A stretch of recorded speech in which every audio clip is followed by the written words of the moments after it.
Barney the Purple Dinosaur has touched children's lives in ways that no one could have imagined just a few years ago. Children trust him as a friend, and they want to be like him. On television and in everyday life, there have been many examples of this trust and the lessons that children have learned. For some hours last Friday, as thousands of workers stumbled out of the World Trade Center building, an unanswered question was, where are the kindergartners? A group of children on a field trip was unaccounted for, thought to be trapped in an elevator. They were. Brooklyn kindergarten teacher Anna Marie Tesoriero and her 17 students were trapped 42 stories in the sky in a pitch-black elevator, along with dozens of other children and adults. We started to sing. What song? I love you. Can you sing a little of that? How does it go? Sing. I love you. You love me. We're my happy family. My situation may be a little different than most parents. I have two boys that are both learning disabled who don't speak yet. They're 4 and 3. So as far as verbalizing their response, that's non-existent. But we could tell by their reactions. I mean, they don't speak, but they do communicate. I think they believe in him. And there's a definite, they look up to Barney. It's not to say they don't look up to their parents, but I guess there's something about Barney. He's become a friend of theirs.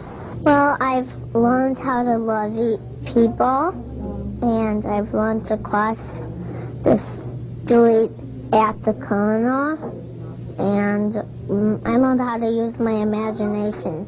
I've learned that when you use imagination, it's like anything can happen. Jordan Kaufman is under the lights and in front of the cameras. Jordan has Down syndrome. 30 years ago, our kids were kept in closets, and the public didn't see our kids because they were different. The idea is to show kids that not all children are the same, but that's okay. Everyone can make new friends and play together. Jordan's mother says if special kids like Jordan are not seen and heard, then society will never accept them. I liked when they showed the child, and they showed him in an honest way. They portrayed him the way he would be with Barney and with the kids. They also had a blind child on that I thought was great, and I think they had a child in a wheelchair on. And Lisa loves seeing all the different kids, like the kids she goes to school with. I think it's real important because Lisa is mainstreamed in our life and in the community. So when she sees a kid with Down syndrome on Barney, she's a part of it. And Brandon, who was blinded during surgery to remove a brain tumor. Brandon's stuffed Barney was the first thing he asked for after the operation. He can't see Barney. He still listens to his tapes, and it makes him happy. Well, that big purple dinosaur that you either love or you hate helped save an Ohio family from a house fire. She said that Barney told her that when she smelled smoke or saw fire to go get an adult. But last Monday, in the middle of the night, Barney's good advice became a lifesaver. I woke up with Barney inside. Was narrowly avoided. Well, it certainly could have killed all of them. And instead of another grisly headline, Wernert says the Schaefer story is one with a happy ending. A pat on the back for old Barney. He got the word out. There's one little girl, and it saved the family.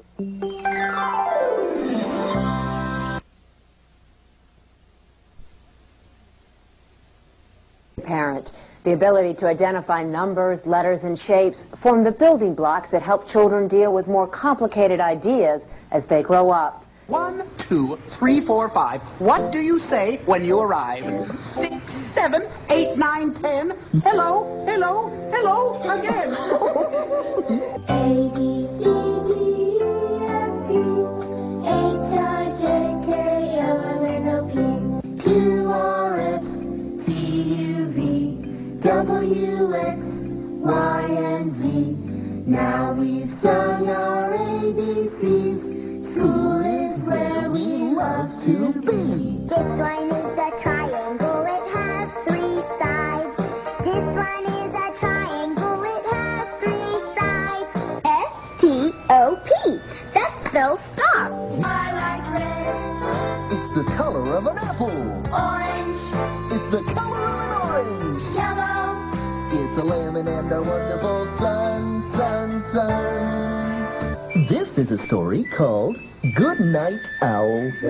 The writer and illustrator is Pat Hutchins. Illustrator? That means she drew the pictures. 1, 2, buckle my shoe. 3, 4, shut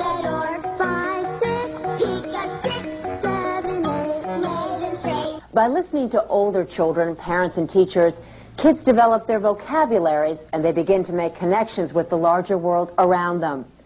Jerome and Dorothy Singer of Yale University have done extensive academic research on just how Barney and Friends helps preschool children develop their cognitive abilities. From their studies, the Singers have gathered valuable observations and techniques that will help us as parents do a better job of preparing our own children to learn. We were particularly interested to see whether Barney and Friends as a children's television series could make a contribution as part of the National Readiness to Learn movement. Could children, in watching this show, pick up some of the cognitive, emotional awareness, social, and other skills that would prepare them more effectively for school learning? What we did was to look at every single episode so far produced. We had teams of trained child psychologists looking at each episode with huge charts listing all of the possible teaching elements that might occur. They simply ticked off whenever they saw an example of mediated teaching.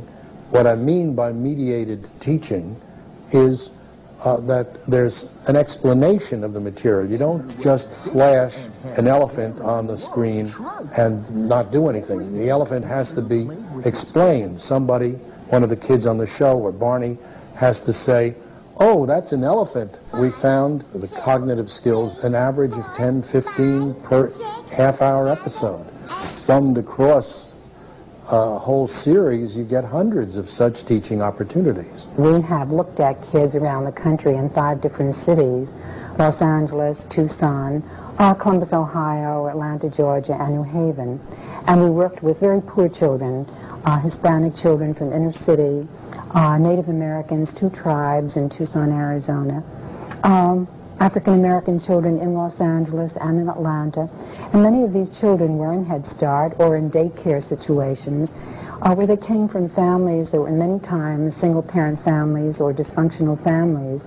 And in watching them as they watched Barney, we began to see how much he really can convey.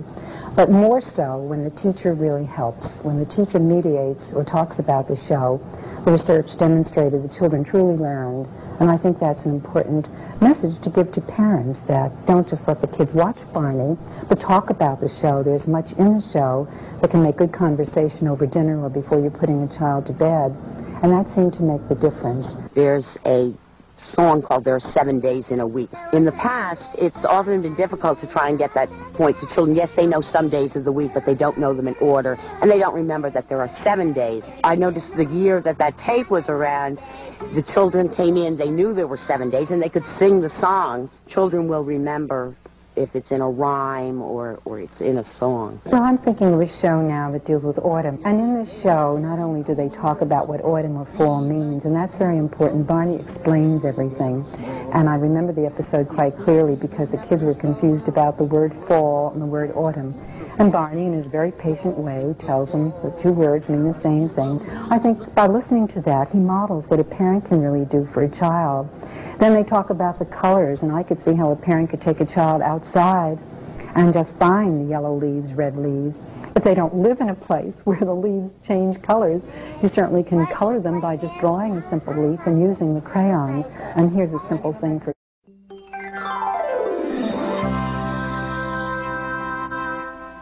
One of the things children seem to enjoy most is music. They sing along, clap, dance, and mimic the hand and body motions that they see. They seem to be constantly in motion, and they love to sing songs over and over and over again. That very repetition helps children to reinforce what they learn. Let's play Ruby Loo. Here we go, Ruby Loo. Here we go, Ruby Light. Here we go, Ruby Loo.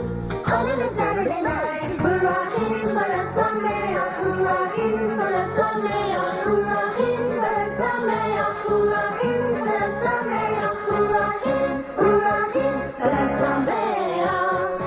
There was a farmer had a dog and Bingo was his name. Oh, I-N-G-O, I-N-G-O, I-N-G-O, and Bingo was his name. Oh. Experts tell us that when our children make music, they're learning many other things at the same time. They're developing motor skills. They're learning a special kind of language that crosses cultural borders. And they're learning, some for the very first time, to become part of a group. I exercise. It's good for me. It's good for me. It makes me strong. It makes me strong. As you can see. As you can see, I exercise. It's good for me. It makes me strong, as you can see. De colores se visten los campos en la primavera. Oh, I used to be afraid, but not anymore.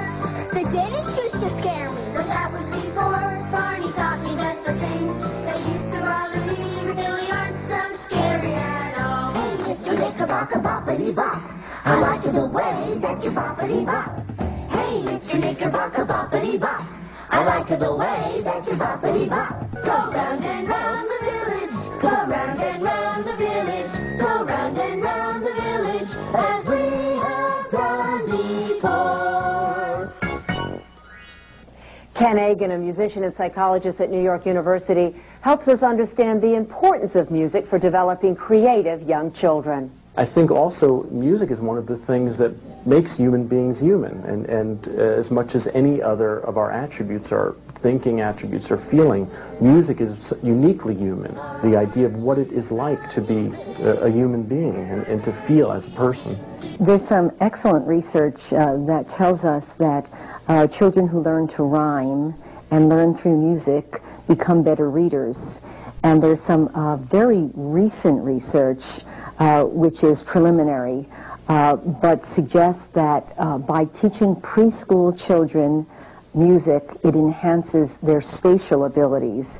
And the spatial abilities are those abilities that we use for higher mathematics. Any type of music production involves some sort of motor control, even if it's just singing.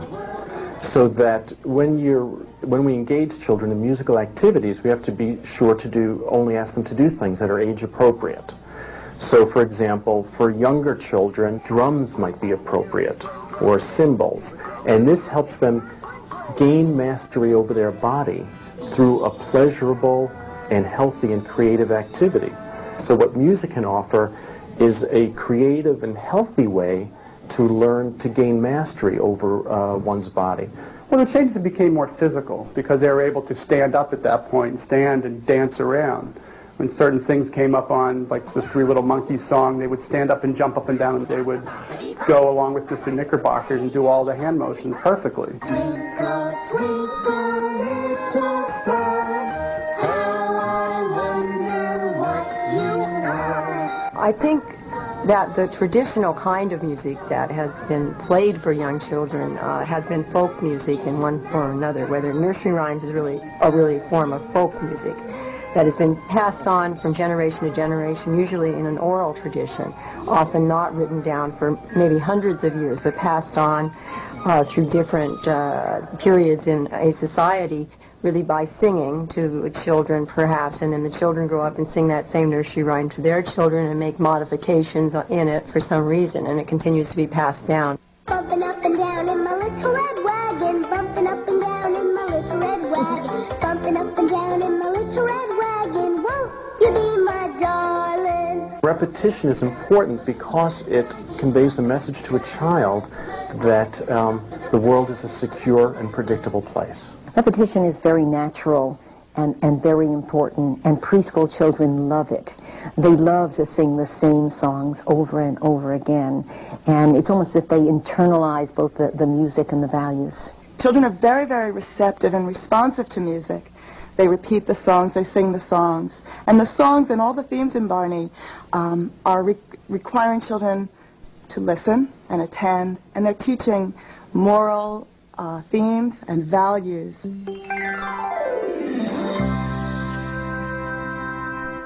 When someone mentions Barney, the first thing I think about is imagination and how Barney and Friends encourages pretend play. One of the things I like best about the character is that he creates a whole world of imagination, a world full of possibilities, safe for young children to explore. You can do anything if you just imagine. Just imagine, just imagine. Just imagine all the things that we could be. Imagine all the places we could go and see. Young children love to play pretend, and when they pretend, they're also developing their imaginations. By using their imaginations, they rehearse certain events and experience the outcomes. In pretend play, children are practicing for a larger world where everything is not so safe. Flying high in the sky, he'll look back and wave goodbye as his spaceship is flying back home. To the earth, past the stars, back home. I'm a taxi driver. People pay me to give them rides in my car. When I grow up, I want to be a fireman and wear a hat like this. I want to be a police officer when I grow up. In Barney and Friends, a purple plaything becomes a larger-than-life friendly dinosaur if children use their...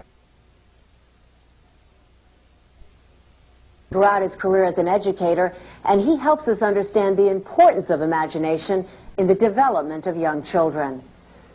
Imagination for the very young child is power because most of the times it is very private. It is theirs. The child can create for himself or herself the kind of world that they want. The child can engage in pretend play, for example, and they can be anyone that they want. Can we pretend that we live underwater just like fish? Row, row, row your boat gently down the stream. And now, Radio PRNY presents Imagination Theater. We're going on a jungle adventure to see what we can see.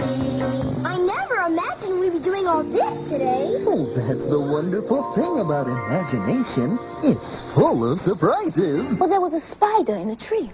And the spider, she came down. And she sat next to the ant. And she said, well, ant, if you will not take that crumb home to your family, I will surely take it home to mine. This is the airport control tower calling Captain BJ. Are you ready to take off? Ready to take off.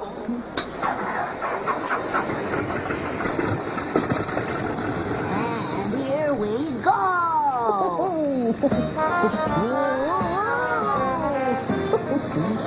Fairy tale castles with beautiful flags flying higher than you've ever seen.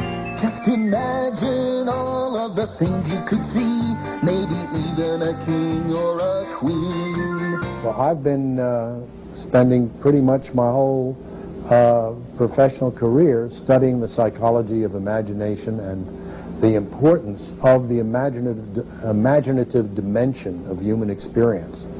And one of the things that's very clear is that if you have a rich imagination, you can try all kinds of possibilities out with impunity. Children who have learned how to play pretend games and make-believe games learn how to work things out in fantasy, in a make-believe world that they control using the toy soldiers or toy spacemen or toy schools.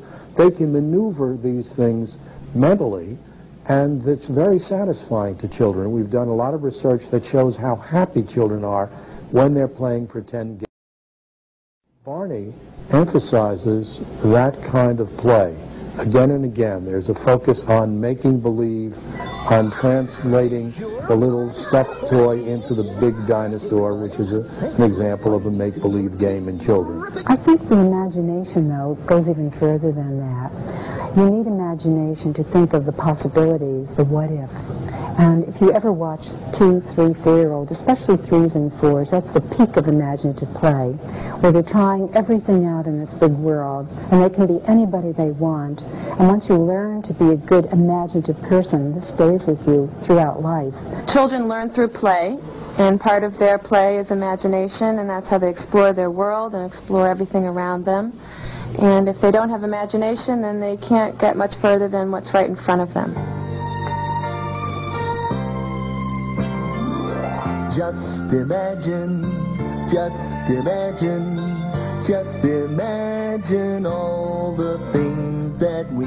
I think Barney brings to all children imagination, which is really very wonderful. It allows children to pretend.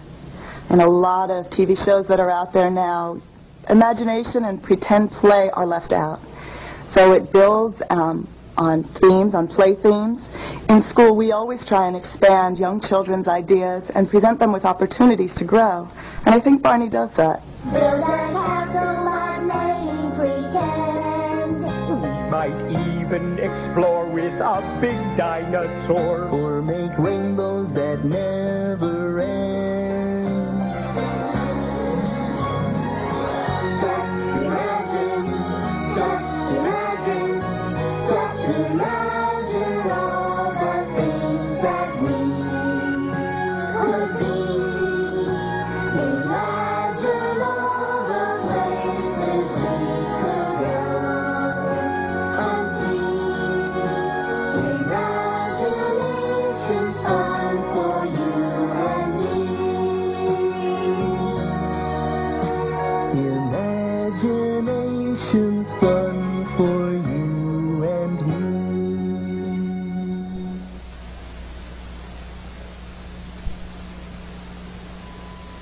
Quality, educational, nonviolent programming to children worldwide. The hope is that the show's positive, upbeat nature will help all of us.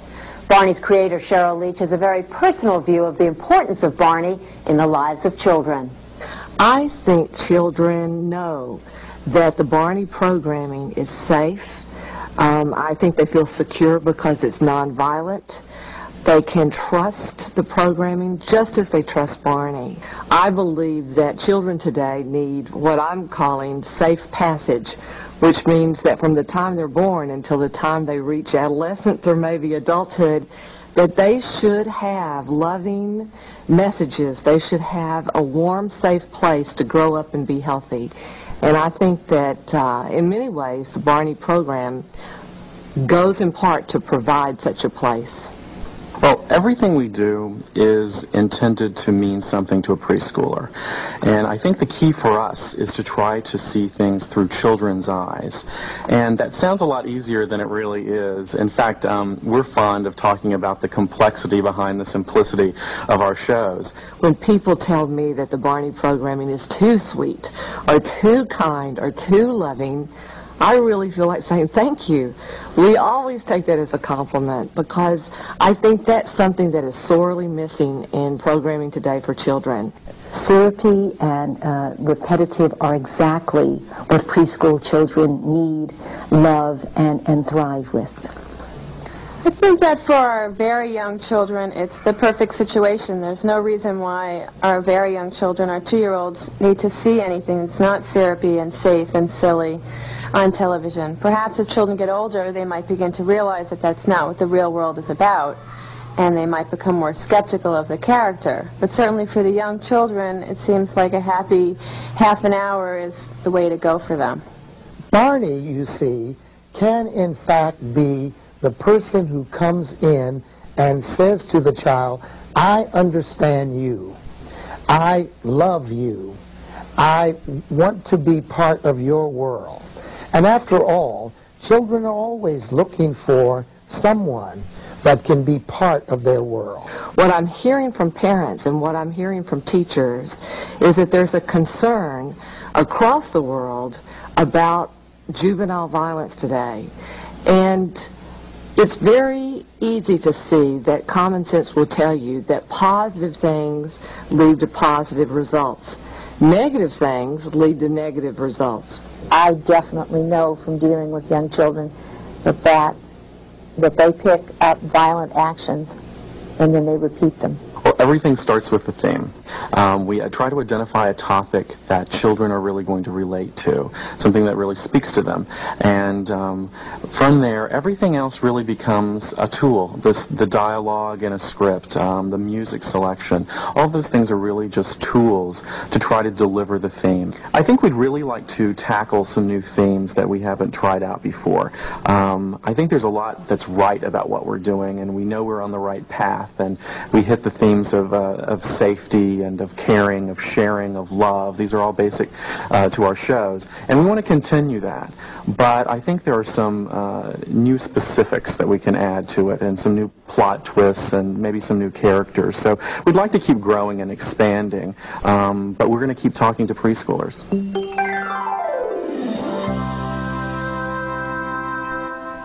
As we all know from our own families, there's more to the development of a healthy child than simply learning to spell, count, or sing.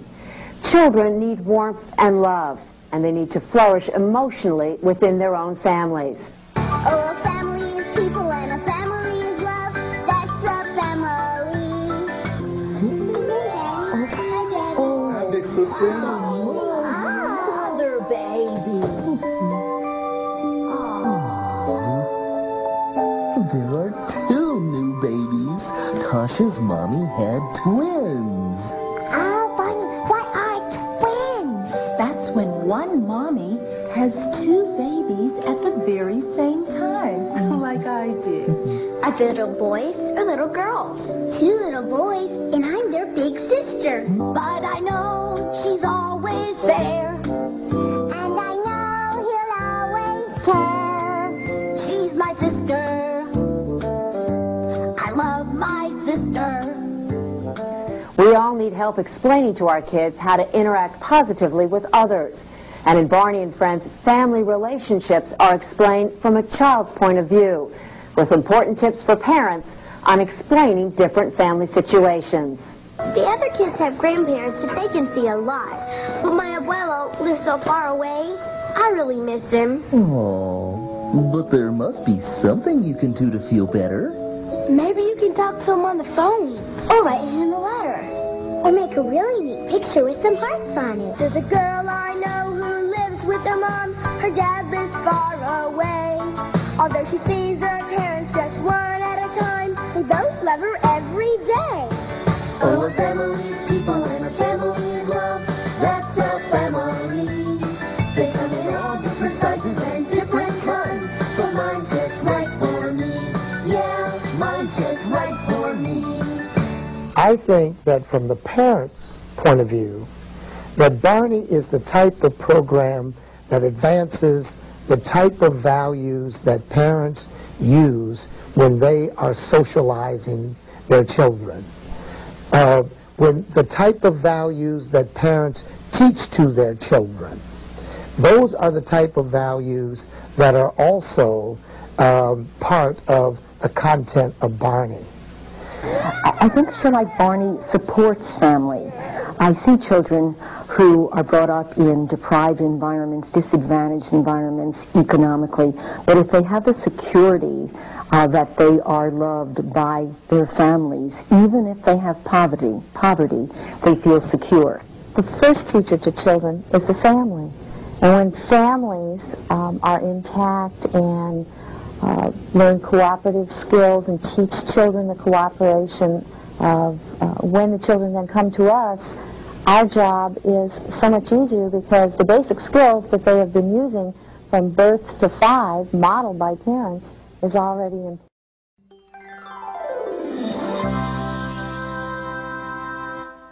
When children leave their homes, go to preschool, and make new friends, parents want them to have the social skills that help them to understand about taking turns, sharing, friendship, and good manners.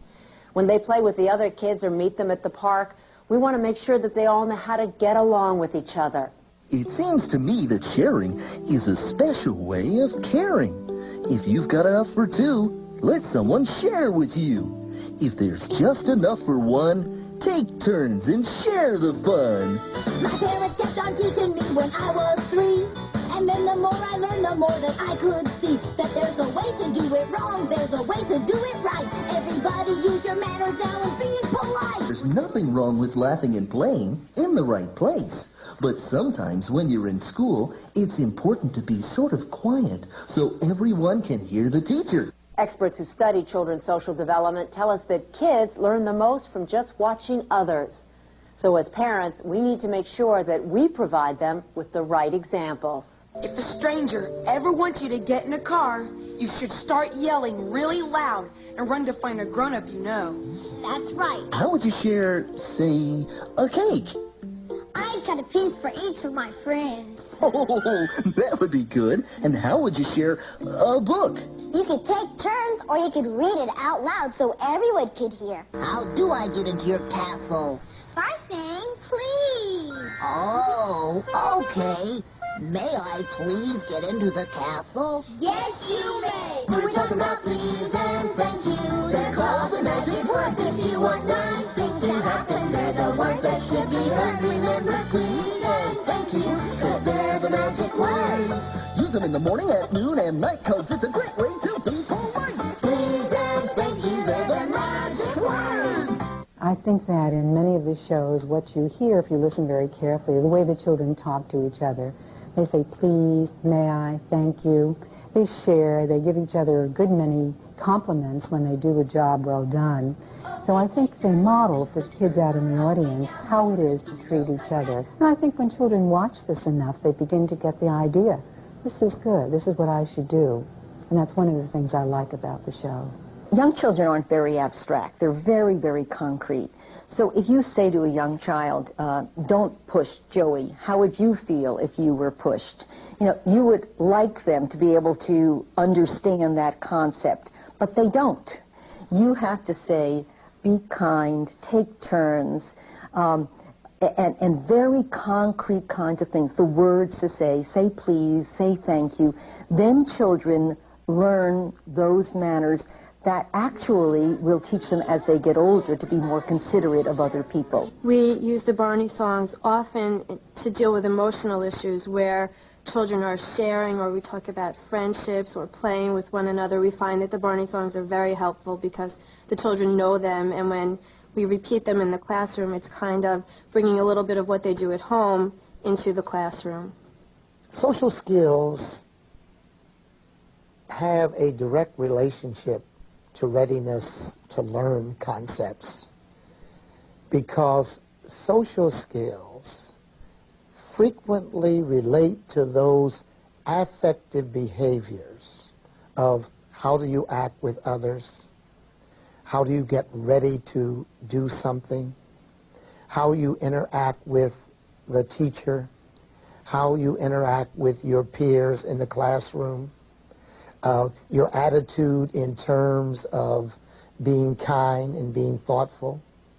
All of those kinds of behaviors run concurrent with the cognitive domain, as we call them, or cognitive skills of reading, writing, arithmetic, language arts, and the kinds of things that every child has to learn. He teaches me stuff. Like what? Like how to be a friend.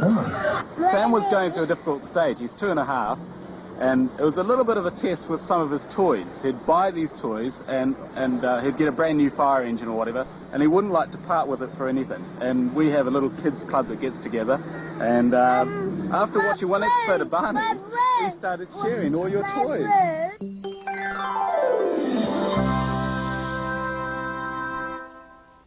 Parents all over the world are looking for programming that is specifically designed for the very young child, an audience that is often overlooked. It's a global Barney, and international Barney is something that we envisioned from the beginning, and it's a dream come true for us now. Regardless of nationality, children need positive, loving, and nurturing programming that is both educationally sound and developmentally appropriate. Barney and Friends is just such a program, and it's finding common ground and acceptance abroad. We're always in need and are looking out for new ideas, and I think Barney, once in a lifetime, twice in a lifetime, somebody hits upon a great idea for encouraging kids to learn whilst enjoying themselves, and Barney is one of those ideas. Television has an increasingly vital part to play in the educational process. He addresses kids' interests, he addresses their involvement, he educates them. He's like a super parent.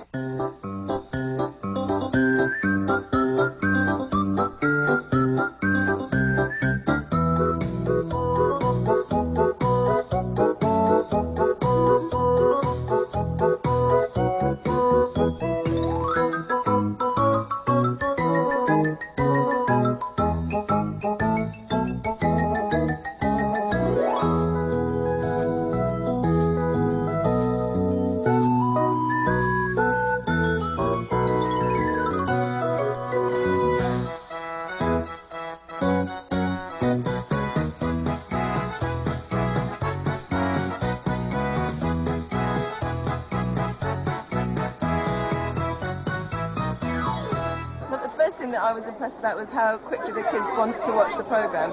So I was impressed at that, because quite often it takes a while for them to get interested in a program, but it was instant. So I think it's a refreshing change. I mean, he's very cute, a bit cute for me, but the girls think he's fabulous. I think the overall effect on the children, on the guys, Sam was entranced from the very first episode, so I think it'll all take off. I mean, Sarah, you love Barney too, don't you? So it must be a widespread thing. I would say that Barney as a character and the messages of Barney are very much universal across racial, ethnic, and gender in many ways. I also think, however, on the other hand, that every child has an opportunity to take the Barney character and to bring that Barney character into his or her own world.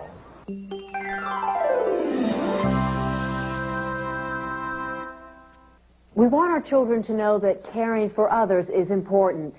How they treat their friends is how they will be treated. If we treat our kids with respect, they will show that same respect to others. When children are with other children with special needs, they are called upon to look into their hearts and to find out ways to help other children, to be friends with children who are different than they are, and to work together.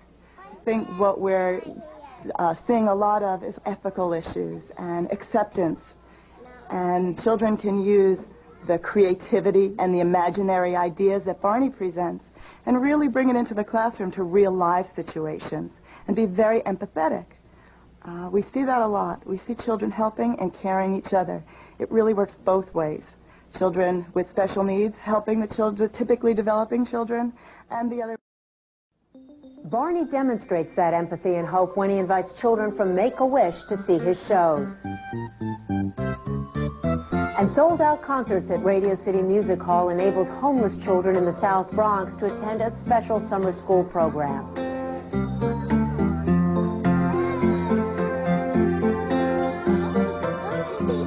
And recently, twin girls facing separation surgery watched Barney constantly throughout their 3-month hospital stay. To these girls, the message that everyone is special had a very personal meaning. Wherever Barney goes, he has time to visit sick children who need a special friend. For a lot of these children, Barney's visit is the highlight of their lives. And Barney's able to do for them a lot of things that we as physicians cannot do. Barney brings to them a message of love and of hope. And this is what a lot of these kids need. Their day-to-day functioning in the hospital for them is often very grim, and the realities are very, very difficult. But Barney's message is a message of love, and it's a message of hope. The idea that they can use their imagination to realize that tomorrow can be better than today. You know, a lot of things in a hospital are painful. We can't help it. Most children don't want to come to the hospital, and so it's very important that we try and do things to create pleasant experiences.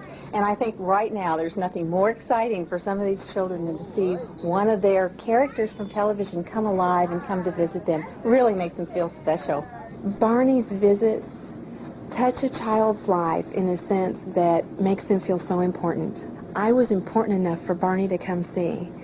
And if you're impacting a child in that way, that makes a lasting impression.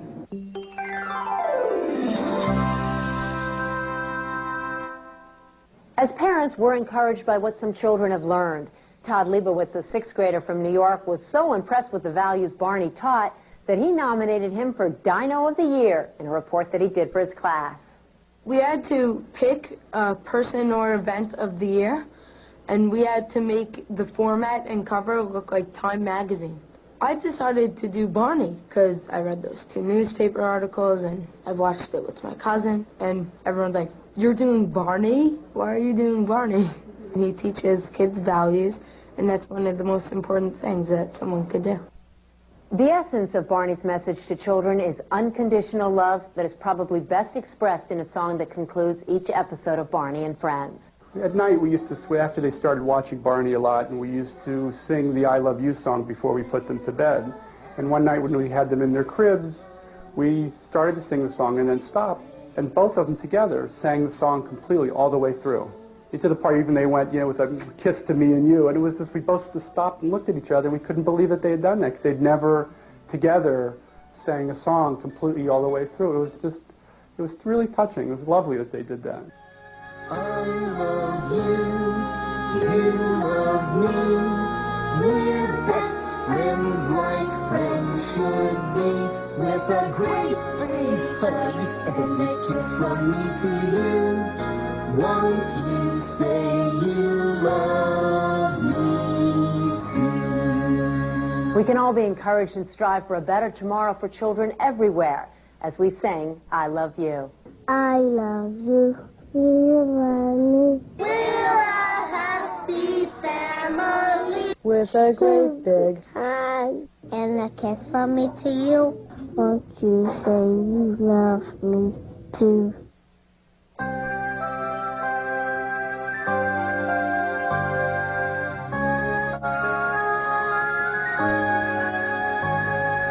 I love you, you love me, we're best friends like friends should be, with a great big hug and a kiss from me to you. Won't you say you love me too? Thank you so much for joining me in exploring the ways in which Barney helps us all to celebrate children every day. I'm Maria Shriver. Bryant needs a hug from you. Oh, I think so. Come here, Bryant. Give me a hug. I knew you were going to start this. Boy, oh boy, oh boy, oh boy. Come on, Bryant. Can just a handshake will do, Barney? No, Gotta be a Bryant, hug. come on. Everybody you're needs a sensitive hugs. Here we man. go. I can't get this far, Here we go. Come on. Oh, isn't that cute?